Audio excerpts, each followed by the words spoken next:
ക്യാൻസറിനെ എങ്ങനെ തിരിച്ചറിയാം? ക്യാൻസർ ബാധിച്ച ആളുകൾ ഓരോ വർഷം കഴിയുന്തോറും കൂടിക്കൂടി വരികയാണ്.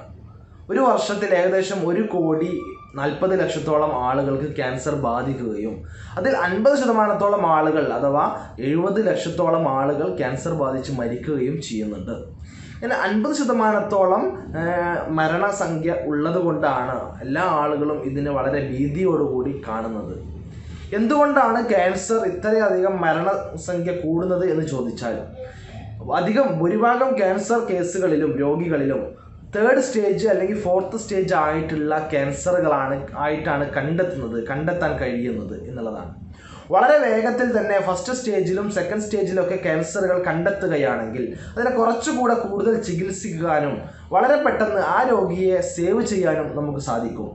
അതുകൊണ്ട് ക്യാൻസർ ഉള്ള ആളുകൾ ശ്രദ്ധിക്കേണ്ടത്, അല്ലെങ്കിൽ ക്യാൻസർ ബാധിച്ചിട്ടുണ്ടോ, അല്ലെങ്കിൽ ക്യാൻസറിൻ്റെ ലക്ഷണങ്ങൾ എന്തെല്ലാമാണ്, തുടക്കത്തിൽ കാണിക്കുന്ന ലക്ഷണങ്ങൾ എന്തൊക്കെയാണ് എന്നാണ് ഇന്ന് പറയാൻ ഉദ്ദേശിക്കുന്നത്.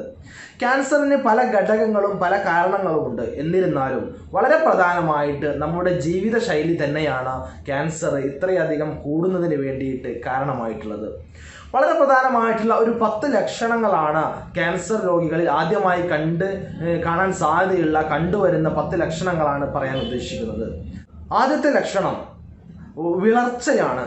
ശരീരത്തിലെ ഹീമോഗ്ലോബിൻ്റെ അളവ് നന്നായി കുറയുക. അകാരണമായി മറ്റൊരു കാരണവുമില്ലാതെ പെട്ടെന്നുണ്ടാകുന്ന വിളർച്ച, വളരെയധികം ഹീമോഗ്ലോബിൻ കുറയുകയും ക്ഷീണിക്കുകയും ചെയ്യുന്ന ഒരവസ്ഥ. രണ്ടാമത്തെ കാര്യം ശ്വാസതടസ്സം, അല്ലെങ്കിൽ ശ്വാസോച്ഛ്വാസത്തിലുണ്ടാകുന്ന ബുദ്ധിമുട്ട്, ദീർഘമായി നിലനിൽക്കുന്ന ചുമയും ആ ചുമച്ച് കഫം വരുമ്പോൾ കഫത്തിൽ രക്തത്തിൻ്റെ സാന്നിധ്യം കാണപ്പെടുക. ഇത് എല്ലാം ഈ ഒരു ക്യാൻസറിൻ്റെ ലക്ഷണമാവാൻ സാധ്യതയുണ്ട്. അതുകൊണ്ട് ഡോക്ടറെ കാണിക്കുകയും തുടർ നടപടികൾ സ്വീകരിക്കുകയും ആവശ്യമാണ്. അതുപോലെ മറ്റൊരു പ്രധാനമായിട്ടുള്ള കാര്യം എന്ന് പറയുന്നത് അകാരണമായിക്കൊണ്ട് വളരെ പെട്ടെന്ന് തടി കുറയുക.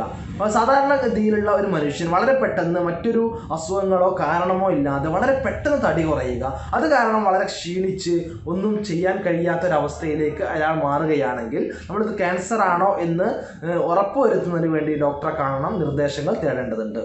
മറ്റൊരു പ്രധാനപ്പെട്ട കാര്യം, മൂത്രമൊഴിക്കുമ്പോൾ മൂത്രത്തിൽ രക്തങ്ങൾ ഉണ്ടാവുക, രക്തത്തിൻ്റെ പാടുകൾ മൂത്രത്തിൽ കാണപ്പെടുക എന്നുള്ളത്. അല്ലെങ്കിൽ മൂത്രമൊഴിക്കുമ്പോൾ കൃത്യമായി മൂത്രമൊഴിക്കാൻ കഴിയാതെ മൂത്ര തടസ്സമോ അല്ലെങ്കിൽ മൂത്രം ഉറ്റി വീഴുന്ന അവസ്ഥയോ ഉണ്ടാകുന്നതും അത് സംബന്ധമായിട്ടുള്ള ക്യാൻസർ ഉണ്ടാവാൻ സാധ്യതയുള്ള ഒരു ലക്ഷണങ്ങളിൽ ഒന്നാണ്. അതുപോലെ തന്നെ സ്തനാർബുദം, ബ്രസ്റ്റ് ക്യാൻസർ എന്ന് പറയുന്നത്, അതിലുണ്ടാകുന്നതാണ് സ്തനങ്ങളിൽ ഉണ്ടാകുന്ന മുഴകൾ. വളരെ പെട്ടെന്നോ അല്ലെങ്കിൽ വളരെ ചെറുതോ വലുതോ ആയിട്ടുള്ള മുഴകൾ കാണപ്പെടുക. സ്ത്രീകളാവുമ്പോൾ ഒരു 35 വയസ്സിന് മുകളിലുള്ള സ്ത്രീകളൊക്കെ ഇടയ്ക്കിടയ്ക്ക് സ്വന്തം സ്തനം എക്സാമിൻ ചെയ്യുകയും എവിടെയെങ്കിലും മുഴകളോ തടിപ്പുകളോ പാടുകളോ കാണപ്പെടുന്നുണ്ടെങ്കിൽ അല്ലെങ്കിൽ വേദനയോ മറ്റോ ഉണ്ടെങ്കിൽ ഡോക്ടറെ കാണിക്കുകയും അതില്ല എന്ന് ഉറപ്പുവരുത്തുകയും ചെയ്യേണ്ടത് നിർബന്ധമായിട്ടുള്ള ഒരു കാര്യമാണ്. അതുപോലെ മലദ്വാരത്തിൽ രക്തസ്രാവം ഉണ്ടാവുക, മലബന്ധം ഉണ്ടാവുക, അല്ലെങ്കിൽ കൃത്യമായിട്ട് മലം പോവാതിരിക്കുകയും അവിടെ ബ്ലീഡിങ് ഉണ്ടാവുകയും ചെയ്യുക. അത് തെറ്റിദ്ധാരണ പരമായി ഹെമറോയിഡ്സ് ആണോ പൈൽസ് ആണോ എന്ന് തെറ്റിദ്ധരിക്കപ്പെടുകയും ക്യാൻസർ കണ്ടെത്താൻ വളരെ ലേറ്റ് ആവുകയും ചെയ്യാറുണ്ട്. അതുപോലെ തന്നെ മറ്റൊരു പ്രധാനമായിട്ടുള്ള കാര്യമാണ് പ്രോസ്റ്റേറ്റിൽ ഉണ്ടാകുന്ന മുഴകൾ. പ്രോസ്റ്റേറ്റ് ഗ്രന്ഥി, പുരുഷന്മാരുണ്ടാകുന്ന പ്രോസ്റ്റേറ്റ് ഗ്രന്ഥിയിൽ മുഴകൾ ഉണ്ടാവുക, അത് കാരണം മലബന്ധം ഉണ്ടാവാം, അല്ലെങ്കിൽ മൂത്ര തടസ്സം ഉണ്ടാവാം. അത്തരത്തിലുള്ള ക്യാൻസറുകളും ഉണ്ടാവാൻ സാധ്യതയുണ്ട്. മറ്റൊന്നാണ് ആർത്തവ വിരാമമുള്ള സ്ത്രീകൾക്ക്, അഥവാ ആർത്തവം നിലച്ചു പോയ സ്ത്രീകളിൽ വീണ്ടും ആർത്തവം വരിക. അപ്പോൾ അത് വീണ്ടും ആർത്തവം തന്നെയാണ് വരുന്നത് എന്ന് തെറ്റിദ്ധരിക്കാതെ അത്തരം ഉണ്ടാകുന്ന ബ്ലീഡിങ്ങുകൾ കൺഫേം ചെയ്യുന്നതിന് വേണ്ടി ഡോക്ടറെ കാണിക്കുകയും എന്തെങ്കിലും യൂട്രസ് സംബന്ധമായിട്ടുള്ള ക്യാൻസറുകളോ മറ്റോ സെർവിക്കൽ ക്യാൻസറുകളോ ഉണ്ടോ ഇല്ലയോ എന്ന് കൺഫേം ചെയ്യുകയും അത്യാവശ്യമാണ്.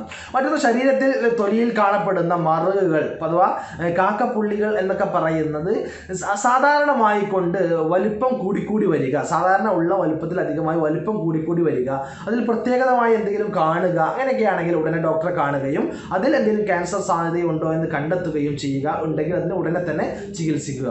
മറ്റൊരു പ്രധാനപ്പെട്ട കാരണമാണ് നമ്മുടെ വായ്ക്കകത്ത് മൗത്തിൽ അകാരണമായിട്ടുള്ള മറ്റെന്തെങ്കിലും ചെറിയ പാടുകൾ ഉണ്ടാവുക, അല്ലെങ്കിൽ മാറാതെ നിൽക്കുന്ന 3 ആഴ്ചയോ 4 ആഴ്ചയോ മാറാതെ നിൽക്കുന്ന ചെറിയ മുറിവുകൾ ഉണ്ടാവുക, കളർ മാറ്റം ഉണ്ടാവുക, വായ്ക്കകത്തോ തൊണ്ടയിലൊക്കെ കളർ മാറ്റം ഉണ്ടാവുക, അല്ലെങ്കിൽ തൊണ്ടവേദന ഉണ്ടാവുക, അല്ലെങ്കിൽ തൊണ്ടയിൽ നിന്ന് ശബ്ദത്തിനുള്ള ഇടറിച്ച അല്ലെങ്കിൽ ശബ്ദം വളരെ മാറി മാറി വരിക, ഇതെല്ലാം വായു സംബന്ധമായ ക്യാൻസറുകളുടെ ഒരു ലക്ഷണമായെന്ന് വരാം. അതെല്ലാം ഡോക്ടറെ കാണുകയും ഉറപ്പുവരുത്തുകയും ഇത്തരത്തിലുള്ള ഈ പറഞ്ഞ 10 ലക്ഷണങ്ങളിൽ ഏതെങ്കിലും ലക്ഷണങ്ങൾ ഉണ്ടോ, അത് ഇനി ക്യാൻസർ ആണോ അല്ലയോ എന്ന് നിർബന്ധമായും നമ്മൾ കൺഫേം ചെയ്യണം. ഡോക്ടറെ കാണണം, ഡോക്ടറെ കണ്ട് തന്നെ കൺഫേം ചെയ്യുക. എന്നിട്ട് ഇത് ആവശ്യമാണെങ്കിൽ അതിന് കൃത്യമായിട്ടുള്ള ചികിത്സയും എടുക്കുകയാണെങ്കിൽ ക്യാൻസർ അതിൻ്റെ 3rd സ്റ്റേജിലേക്കും 4th സ്റ്റേജിലേക്കും പോകാതെ നമുക്ക് അതിൻ്റെ 1st സ്റ്റേജിലോ 2nd സ്റ്റേജിലോ തന്നെ അതിനെ പിടിച്ചു നിർത്താനും കൃത്യമായിട്ട് ചികിത്സിച്ച് പൂർണ്ണമായിട്ട് ഭേദമാക്കാനും കഴിയും. അതിനുള്ള ചികിത്സാ രീതികൾ ഇന്ന് ഒരുപാട് നമ്മുടെ നാട്ടിൽ ലഭ്യമാണ്. റീജിയണൽ ക്യാൻസർ സെൻറ്റർ തിരുവനന്തപുരത്തുണ്ട്, അതുപോലെ ഹോമിയോപ്പതി ക്യാൻസർ സെൻറ്റർ മലപ്പുറം ജില്ലയിൽ വണ്ടൂർ ഉണ്ട്. അതുപോലെ അങ്ങനെ പലതരത്തിലുള്ള ക്യാൻസർ സംബന്ധമായ ചികിത്സകൾ ഇന്ന് ലോകത്ത് ലഭ്യമാണ്. ഈ വീഡിയോ ഉപകാരപ്രദമായി എന്ന് തോന്നുകയാണെങ്കിൽ ഇത് നിങ്ങളുടെ ബന്ധുക്കൾക്കും കൂട്ടുകാർക്കും മറ്റു എല്ലാ ആളുകൾക്കും ഷെയർ ചെയ്യുക.